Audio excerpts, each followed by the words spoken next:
Good morning प्यारे बच्चों, क्या हाल चाल। आशा करता आप लोग बहुत अच्छे होंगे। मेरे प्यारे बच्चों, आज का क्वेश्चन है हमारा, लॉरेंज बल किसे कहते हैं, इसका व्यंजक स्थापित कीजिए तथा बताओ कि यह किस अवस्था में अधिकतम और किस अवस्था में न्यूनतम होगा। मेरे बच्चों, यह क्वेश्चन सिर्फ 2 नंबर में भी पूछ लिया जाता है कि लॉरेंज बल किसे कहते हैं, बस इतना ही पूछ लिया जाता है। और कभी एक बार यही क्वेश्चन को 4 नंबर में पूछ लिया जाता है, लॉरेंज बल किसे कहते हैं, इसका व्यंजक स्थापित कीजिए, है ना। ऐसा करके 2 नंबर, 3 नंबर, 4 नंबर में यह क्वेश्चन तीनों रूपों में पूछा जाता है। तो यह क्वेश्चन एग्जाम की दृष्टि से बहुत मोस्ट है ना। आप लोग इस क्वेश्चन को जरा भी स्किप ना करें, अन्यथा आप लोग को बिल्कुल भी समझ में नहीं आएगा। तो चलिए हम देखते हैं आज का हमारा व्यंजक क्या है कि लॉरेंज बल किसे कहते हैं, इसका व्यंजक स्थापित कीजिए और बताइए कि यह किस अवस्था में हमें अधिकतम प्राप्त होगा और किस अवस्था में हमें यह व्यंजक न्यूनतम में प्राप्त होगा, है ना। हमें इस दोनों को देखना है, किस अवस्था में अधिकतम प्राप्त होगा और किस अवस्था में हमें न्यूनतम प्राप्त होगा। चलिए बच्चों, आज हम व्यंजक देखते हैं लॉरेंज बल। तो लॉरेंज बल क्या होता है बच्चों, थोड़ा सा एक बार में चुंबकीय क्षेत्र बना लेता हूँ ना। मान लेते हैं ये एक एक हमारे क्या चुंबकीय क्षेत्र है और ये कुछ इस डायरेक्शन में चलता है। किस डायरेक्शन में, ये कुछ इस डायरेक्शन में चलता है।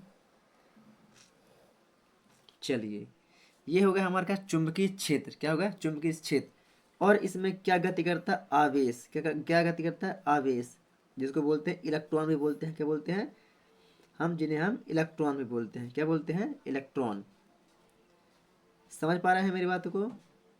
चलिए, समझ पा रहे हैं तो बहुत अच्छी बात है। चलिए बच्चों, तो ये क्या है हमारे, ये हमारे सभी क्या है, इलेक्ट्रॉन है। क्या है, ये सभी हमारे इलेक्ट्रॉन है। और किस में गति कर रहे हैं, चुंबकीय क्षेत्र में। ये जो आप डायरेक्शन देख रहे हैं, जो ये सर्कल टाइप में देख रहे हैं, क्या है, चुंबकीय क्षेत्र है ना। तो जब कोई, तो क्या बोलेंगे, जो हमारी डेफिनेशन बनेगी कुछ हमारी इस प्रकार से बनेगी कि जब कोई गतिमान आवेश, मतलब ये इलेक्ट्रॉन है, आवेश जिसको बोलते हैं, क्या कर रहे हैं, गति कर रहे हैं इस दिशा में, गति ना कर रहे हैं, यस, इस दिशा में, इस डायरेक्शन में गति करते करते करते अंदर तक पहुंचे। तो क्या बोलेंगे कि जब कोई गतिमान आवेश, ये सभी क्यू आवेश हैं। क्या है, क्यू आवेश है। ये चुंबकीय क्षेत्र की तीव्रता है। क्या है, चुंबकीय क्षेत्र की तीव्रता। चुंबकीय क्षेत्र की तीव्रता किसे पता से करते हैं, बी से। और इन सभी का वेग होता है, क्या होता है, इन सभी का पूरे का वेग होता है भी। क्या होता है, इन सभी का वेग होता है भी। और इनमें एक थीटा ही बनेगा। क्या बनेगा, इन थीटा भी कोण बनता है। कब बनता है इनमें थीटा कोण, जब हमारा चुंबकीय क्षेत्र इस डायरेक्शन में समांतर क्रम में रखा होता है ना। यस, जब इस डायरेक्शन में रखा होता है तो इस डायरेक्शन में हमारा, जब आवेश गति करते हैं, इस डायरेक्शन में गति करता है और इसे समांतर लाने का प्रयास करता है, तो यहाँ पर थीटा कोण बनता है। क्या बनता है, यहाँ पर एक थीटा कोण भी बनता है। क्या बनता है, वहाँ पर थीटा कोण भी बनता है। लेकिन अभी हम इस डायरेक्शन की बात नहीं कर रहे हैं, अभी हम इस डायरेक्शन की बात कर रहे हैं। लेकिन जब हम व्यंजक करेंगे तो हम इस डायरेक्शन की बात करेंगे। जिन सभी का वेग क्या होगा, इसका भी वेग भी होगा, इसका चुंबकीय क्षेत्र की तीव्रता भी होगी। चलिए, आशा करता आप लोग समझ आए होंगे, है ना। तो क्या बोलेंगे, जब कोई गतिमान आवेश एक समान वेग से, जब कोई गतिमान आवेश एक समान वेग से चुंबकीय क्षेत्र में, किसमें, चुंबकीय क्षेत्र बी है, ये चुंबकीय जो ये सर्कल है, क्या है, चुंबकीय क्षेत्र है। तो क्या बोलेंगे कि जब कोई गतिमान आवेश एक समान वेग से चुंबकीय क्षेत्र में प्रवेश करता है तो उसमें एक क्या लगता है, उसमें एक बल लगता है। क्या लगता है, उसमें एक बल लगता है, जिसे हम क्या बोलते हैं, जिसे हम लॉरेंज बल बोलते हैं। क्या बोलते हैं, जिसे हम लॉरेंज बोलते हैं, उसे एफ से प्रदर्शित करते हैं। या इसे हम इस प्रकार से भी बता सकते हैं कि जब कोई गतिमान आवेश, क्या, जब कोई गतिमान आवेश एक समान चुंबकीय क्षेत्र में, थोड़ा सा मैं इसमें डाल देता हूँ चुंबकीय क्षेत्र। क्या, ये है चुंबकीय क्षेत्र, है ना। क्या बोलेंगे कि जब कोई गतिमान आवेश एक समान चुंबकीय क्षेत्र में, जब कोई गतिमान आवेश एक समान चुंबकीय क्षेत्र में एक समान वेग से, एक समान वेग से प्रवेश करता है तो उसमें एक बल लगता है। क्या लगता है, उसमें एक बल लगता है, जिसे क्या बोलते हैं, जिसे हम लॉरेंज बल बोलते हैं। क्या बोलते हैं बच्चों, उसे हम लॉरेंज बल बोलते हैं। पर बच्चों, मैंने बहुत ही इजीली भाषा में आप लोग को बताया है। आशा करता हूँ आप लोग को यह चीज़ समझ में भी आ गई होगी, है ना, कि लॉरेंज बल किसे कहते हैं। तो आशा करता हूँ आप लोग समझ गए होंगे। मैं इसकी परिभाषा को बहुत ही प्रॉपर तरीके से आप लोग को अपनी नोट्स कॉपी में दूंगा, है ना। तो आप लोग नोट्स कॉपी से देख करके लिख सकते हैं। चलिए, तो आशा करता हूँ आप लोग समझ गए होंगे कि लॉरेंज बल किसे कहते हैं। समझ गए बच्चों। चलिए, तो आप लिख भी सकते हैं। ये रहा लॉरेंज बल की डेफिनेशन कि जब कोई गतिमान आवेश क्या बोलेंगे, जब कोई गतिमान आवेश किसी एक समान चुंबकीय क्षेत्र में एक समान वेग से प्रवेश करता है तो उस पर एक बल लगता है जिसे लॉरेंज बल कहते हैं। इसे एफ से प्रदर्शित करते हैं। तो बच्चों ये रहा हमारे लॉरेंज की परिभाषा। अगर आप लोग से 2 नंबर में पूछता है तो आप लोग को यहीं तक करना है ना। 2 नंबर में पूछता है तो आप लोग यहीं तक करना है। 3 नंबर में पूछता है तो व्यंजक पूछेगा, और 4 नंबर में पूछेगा तो पूरा पूछ लेगा कि यह किस अवस्था में अधिकतम प्राप्त होगा और किस अवस्था में हमें न्यूनतम प्राप्त होगा। चलिए तो अब हम चलते हैं इसके व्यंजक की ओर। आप लोगों ने डेफिनेशन को लिख लिया है। चलिए अब चलते हैं इसका गणितीय व्यंजक। व्यंजक तो क्या बोलेंगे बच्चों, हम बोलते हैं कि माना एक समान चुंबकीय क्षेत्र की तीव्रता क्या है। अब यहाँ पर मानना पड़ेगा, तो क्या बोलेंगे, माना कि एक समान चुंबकीय क्षेत्र की तीव्रता, चुंबकीय क्षेत्र की तीव्रता क्या है, बी है जिसमें क्यू आवेश भी वेग से गति करते हुए अंदर प्रवेश करता है, गति करते हुए अंदर प्रवेश करता है तो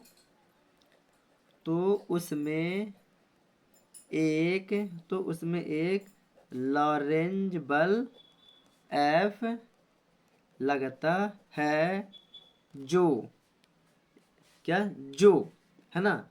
अब कैसे, इसमें हमें तीनों बताना, लॉरेंज बल बी भी है, भी है, आवेश क्यू भी है, और उसमें बल लगने वाला एफ है। क्या है, लगने वाला बल एफ है। तो यहाँ पर क्या बोलेंगे, तो क्या बताएंगे यहाँ पर, लगने वाला लॉरेंज बल एफ उसके आवेश, पहला पॉइंट हमारा क्या है, आवेश है, तो आवेश की बात करेंगे, है ना। लगने वाला लॉरेंज बल एफ उसके आवेश क्यू के समानुपाती होता है। तो क्या बोल देंगे यहाँ पास, एफ प्रोपोर्शनल क्यू, यही होगा क्या, यस यही होगा। इसको दे देते हैं समीकरण नंबर फर्स्ट। चलिए अब बात करते हैं दूसरे पॉइंट में। तो दूसरा पॉइंट क्या है हमारा, लगने वाला लॉरेंज बल एफ उसके वेग के समानुपाती है। दूसरा, अब पहला आवेश होगा और दूसरा क्या होगा, वेग। तो अब वेग की बात करेंगे हम, तो क्या होगा, लगने वाला लॉरेंज बल एफ उसके वेग के समानुपाती होता है। तो यहाँ पर क्या होगा, एफ प्रोपोर्शनल भी, क्या होगा, एफ प्रोपोर्शनल भी। इसको दे देते हैं समीकरण नंबर 2। चलिए अभी इसमें एक और है, चुंबकीय क्षेत्र की तीव्रता बी दिख रही है ऊपर, यस चुंबकीय क्षेत्र की तीव्रता बी भी है, और इसमें एक कोण भी बनता है जो हमने पहले ही आप लोग को डायग्राम में बताया है। यस ये हमारा थीटा कोण भी बनता है, तो थीटा कोण को भी लेके चलेंगे और चुंबकीय क्षेत्र की तीव्रता को भी लेके चलेंगे। चलिए तो अब हम बात करते हैं किसकी, चुंबकीय क्षेत्र की तीव्रता की। तो क्या बोलेंगे, लगने वाला लॉरेंज बल एफ चुंबकीय क्षेत्र की तीव्रता, चुंबकीय क्षेत्र की तीव्रता बी के क्या होता है, समानुपाती होता है। चुंबकीय क्षेत्र की तीव्रता बी के समानुपाती होता है। चुंबकीय क्षेत्र की जो तीव्रता थी वो क्या थी, बी थी, यस। तो बी से प्रदर्शित करेंगे तो क्या हो जाएगा, F proportional B. Equation number 3। कोई दिक्कत इसमें, आशा करता हूँ आप लोगों को कोई दिक्कत नहीं होगी। चलिए अब बात करते हैं इसका साइन थीटा, एक कोण भी बना हुआ था, यस हमने बताया था आप लोग को डायग्राम में कि एक हमारा कोण भी बनता है।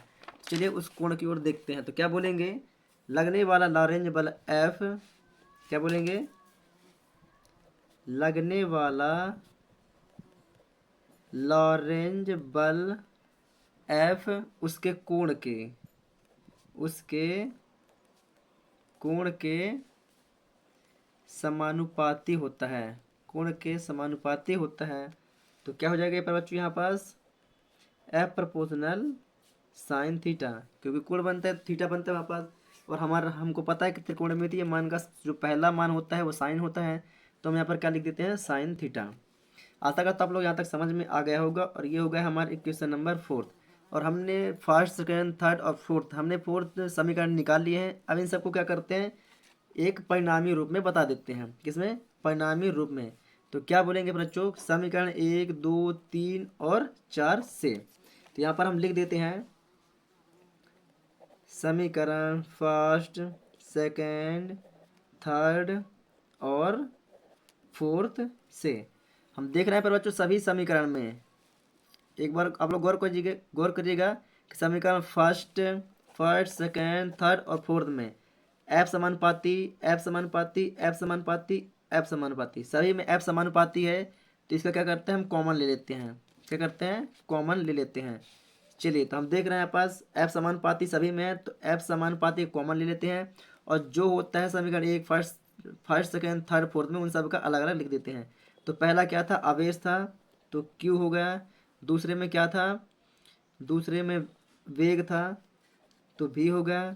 तीसरे में क्या था, चुंबकीय क्षेत्र की तीव्रता थी, तो चुंबकीय क्षेत्र की तीव्रता क्या हो गई, बी हो गई। और चौथा क्या था, कोण, तो क्या हो गया, साइन थीटा। इसको दे देते हैं समीकरण नंबर 5। सॉरी, अभी नहीं देंगे, है ना, पहले हटा देते हैं। अब एक और मान बच रहा है।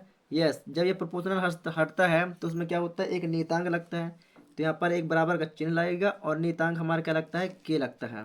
तो एक नियतांक के लगता है, और जो सेम टू सेम वही सब लिख देते हैं। तो क्यू भी बी साइन थीटा, ये होगा हमारा इक्वेशन नंबर 5।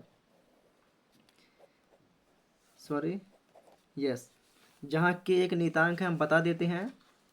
क्या बोलेंगे, जहाँ के बराबर क्या होता है, एक नियतांक होता है जिसका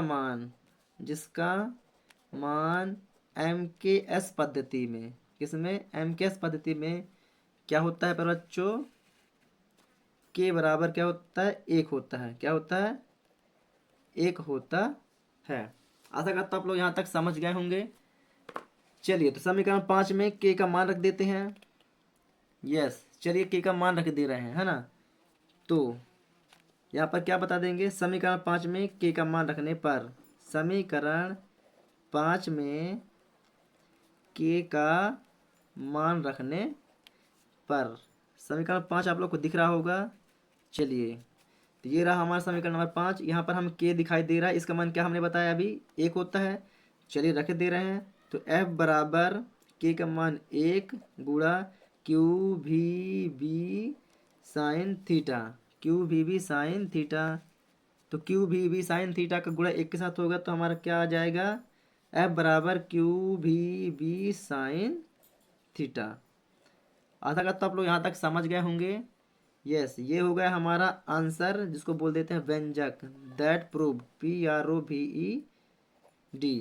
ये हमारा आंसर हो गया। लेकिन अभी हमने क्वेश्चन में एक और क्वेश्चन को देखा हुआ था, जिसमें बताया गया था कि यह व्यंजक या लॉरेंज बल हमें कब अधिकतम प्राप्त होता है और कब हमें यह न्यूनतम प्राप्त होता है। तो उसको हम बताने के लिए इसको दे देते हैं समीकरण नंबर 6। क्या देते हैं, समीकरण नंबर 6। अगर आप लोगों से 3 नंबर में पूछता है तो गणितीय व्यंजक पूछेगा, तो आप लोगों को गणितीय व्यंजक सिर्फ यहीं तक करना है। और अगर यही क्वेश्चन 4 नंबर में पूछता है तो पूरा क्वेश्चन पूछेगा, तो पूरा क्वेश्चन में आप लोग को बता देना है कि कब यह अधिकतम प्राप्त होता है, कब यह हमें न्यूनतम प्राप्त होता है। थोड़ा सा मैं यहाँ पर एक नया पेज ऐड कर रहा हूँ। चलिए, मैंने ये नया पेज ऐड कर लिया है। आप लोग को प्रॉपर तरीके से मैं पूरा समय दूंगा लिखने के लिए, है ना। तो आप लोग घबराएंगे नहीं, वीडियो के अंत तक बने रहें। चलिए, अब हम बात करते हैं, हमारा क्वेश्चन क्या बोल रहा था कि यह कब अधिकतम प्राप्त होगा। तो पहले हम अधिकतम कर लें या न्यूनतम, वो हमारे ऊपर डिपेंड करता है ना। चलिए, तो पहले मैं अधिकतम की बात कर लेता हूँ। तो यहाँ पर मैं हेडिंग डाल दूंगा, क्या, अधिकतम स्थिति, अधिकतम स्थिति। चलिए, आप लोग भी अधिकतम स्थिति हेडिंग डाल लीजिएगा, प्रॉपर तरीके से लिखिएगा जैसा मैं आप लोग को बता रहा हूँ। चलिए, तो हम मान लेते हैं जो अभी हमने साइन थीटा का ये मान निकाला हुआ है, ये थीटा आप लोग को दिखाई दे रहा होगा। अगर हम अधिकतम स्थिति की बात कर रहे हैं तो थीटा का मान अगर हम 90 डिग्री मान लें, क्या मान लें कि यदि थीटा बराबर क्या हो, 90 डिग्री हो, तो क्या हो, 90 डिग्री हो तो समीकरण 6 में, किसमें, समीकरण 6 में थीटा का मान रखने पर, किसमें, समीकरण 6 में थीटा का मान रखने पर। तो यहाँ पर लिख दे रहे हैं हम, समीकरण 6 में थीटा का मान रखने पर या लिखने पर, है ना, एक ही बात है, आप लोग अपने हिसाब से लिख लीजिएगा। चलिए समीकरण 6 यही है, मान रख के दे रहे हैं। तो F बराबर क्यू भी बी साइन थीटा का मान हमने क्या बताया, 90 डिग्री, 90 डिग्री। चूँकि हमें पता है साइन 90 डिग्री का मान कितना होता है, एक होता है, कितना होता है, एक। तो जहाँ 90 डिग्री है हमारा वहाँ पर हम एक लिख देते हैं। चलिए तो F बराबर क्या हो जाएगा, क्यू भी बी, सॉरी गड़बड़ा रहा है ना, इनटू क्या हो गया, एक। अब एक का गुणा पूरे के साथ हो जाएगा तो क्या होगा हमारा, वही आ जाएगा। तो F बराबर क्या हो जाएगा पर बच्चों, क्यू भी बी, क्या हो जाएगा, क्यू भी बी। चलिए एक का गुणा हो जाएगा तो क्या हो जाएगा हमारा, क्यू भी बी। ये हो गया कौन सा हमारा, अधिकतम स्थिति का मान। तो यहाँ पर हम बता देते हैं, क्या बताएंगे कि जब हम थीटा का मान, थीटा का मान 90 डिग्री, 90 डिग्री लेते हैं तो लगने वाला लॉरेंज बल, तो लगने वाला लॉरेंज बल अधिकतम प्राप्त होता है। क्या प्राप्त होता है, अधिकतम प्राप्त होता है। आशा करता हूँ आप लोग यहाँ तक समझ गए होंगे, है ना। अब बात करते हैं न्यूनतम स्थिति की। चलिए तो न्यूनतम स्थिति देख लेते हैं। चलिए हेडिंग डाल लेते हैं, क्या, न्यूनतम स्थिति, न्यूनतम स्थिति। बस वही चीज़ है जहाँ हमने अभी थीटा का मान 90 डिग्री माना हुआ था, वहाँ पर क्या मान लेते हैं, 0 डिग्री। तो क्या बोलेंगे यहाँ पास कि यदि थीटा बराबर 0 डिग्री हो तो समीकरण 6 में थीटा का मान रखने पर, चलिए थीटा का मान रख देते हैं समीकरण 6 में। तो हमको पता समीकरण 6 क्या है, F बराबर क्यू भी बी साइन थीटा, थीटा की जगह हमने क्या लिया है, 0 डिग्री। तो यहाँ पर 0 डिग्री चूँकि करके हम यहाँ बता देते हैं कि साइन 0 डिग्री का मान कितना होता है, 0 होता है। कितना होता है, 0 होता है। चलिए तो F बराबर क्या हो जाएगा, क्यू भी बी इंटू 0, और 0 का गुणा क्यू भी बी से होगा तो क्या हो जाएगा, हमारा पूरा मान हो जाएगा 0। इनका गुणा पूरे के साथ हो जाएगा तो ये हो जाएगा हमारा 0। चलिए तो बता देते हैं कि जब हम थीटा का मान 0 डिग्री लेते हैं तो हमें पता चलता है कि लगने वाला लॉरेंज बल न्यूनतम प्राप्त होता है, न्यूनतम प्राप्त होता है। आशा करता हूँ आप लोग इसे बहुत ही प्रॉपर तरीके से समझ गए होंगे, है ना। ये जो नीचे लिखने वाली हेडिंग है वो हम अपने मन से भी लिख सकते हैं, हमें किस डायरेक्शन में लिखना है, किस हिसाब से लिखना है, वो हमारे ऊपर डिपेंड करता है। ऐसा कुछ भी नहीं है कि मैं जिस टाइप से बता रहा हूँ, बस हाँ ये जरूर ध्यान रखना है कि हमने थीटा का मान क्या लिया हुआ है, 90 डिग्री है या 0 डिग्री सेल्सियस है, इसको ध्यान रखना होता है। ये हमारा मेन टॉपिक होता है ना। बाकी हम कुछ भी लिख सकते हैं कि कब ये अधिकतम और कब ये न्यूनतम प्राप्त होता है। फिर बच्चों अगर आप लोग को ये चीज़ समझ में आ गया तो फटाफट हमारे रिस्क स्टडी यूट्यूब चैनल को सब्सक्राइब करके बेल आइकन को दबा लें और पहुंच गए हमारे अपनी नोट्स कॉपी पर। तो ये रहा हमारी नोट्स कॉपी। आप लोग वीडियो को रोक किया तो लिख लीजिएगा या फटाफट स्क्रीनशॉट ले लीजिएगा, है ना। तो मैंने पहले ही आप लोग को बता रखा है कि ये रहा हमारा क्या, डेफिनेशन। तो डेफिनेशन को मैंने पहले ही आप लोग को लिखवा दिया है, तो वीडियो को ऊपर की ओर मैं स्किप कर रहा हूँ, तो आप लोग वीडियो को रोक के लिखते रहिएगा। चलिए मैंने वीडियो को थोड़ा सा स्किप कर दिया है। चलिए तो आप लोग समीकरण पहला का पूरा लिख लीजिएगा और दूसरे डायग्राम तक पहुंच जाइएगा। आप लोग वीडियो को रोक सकते हैं, लिख सकते हैं और स्क्रीनशॉट भी ले सकते हैं, है ना। अगर मैं वीडियो को ज़्यादा देर तक रोकूंगा तो वीडियो काफ़ी लंबी हो जाएगी, है ना। इसके लिए थोड़ा सा वीडियो को मैं स्किप कर रहा हूँ ऊपर की ओर, तो आप लोग फटाफट लिखिएगा। चलिए यहाँ तक आशा करता आप लोगों ने लिख लिया होगा। चलिए आप चौथे पॉइंट तक भी लिख लीजिएगा जो हमारा चौथा समीकरण है। चलिए चौथा समीकरण लिख लिया है अगर आप लोगों ने, तब चलते हैं नेक्स्ट पेज पर। चलिए फिर बच्चों तो हम पहुंच चुके हैं अपने नेक्स्ट पेज पर। तो चलिए हमने समीकरण 4 तक प्रॉपर तरीके से ज्ञात कर लिया है। तो अब बात करते हैं समीकरण 1, 2, 3 और 4 से, है ना। तो समीकरण 1, 2, 3, 4 में हम सभी में देखा है कि एफ समानुपाती सभी में क्या था, सेम था। तो उसको हमने कॉमन यहाँ पर लिया हुआ है, तो एफ समानुपाती कॉमन निकला है, क्यू वी बी समीकरण 1, 2, 3 और 4 का ये मान होता है ना। अब हमने समानुपातिक चिन्ह हटाया तो के एक नियतांक लगा था। ये इस चीज़ को मैंने बहुत ही प्रॉपर तरीके से आप लोग को समझा दिया है ना। तो आप लोग को समझ में आ गया। दोबारा मैं नहीं बताऊंगा, अगर बताऊंगा तो वीडियो काफ़ी लंबी हो जाएगी। तो आप लोग वीडियो को रोक के फटाफट लिख लीजिएगा।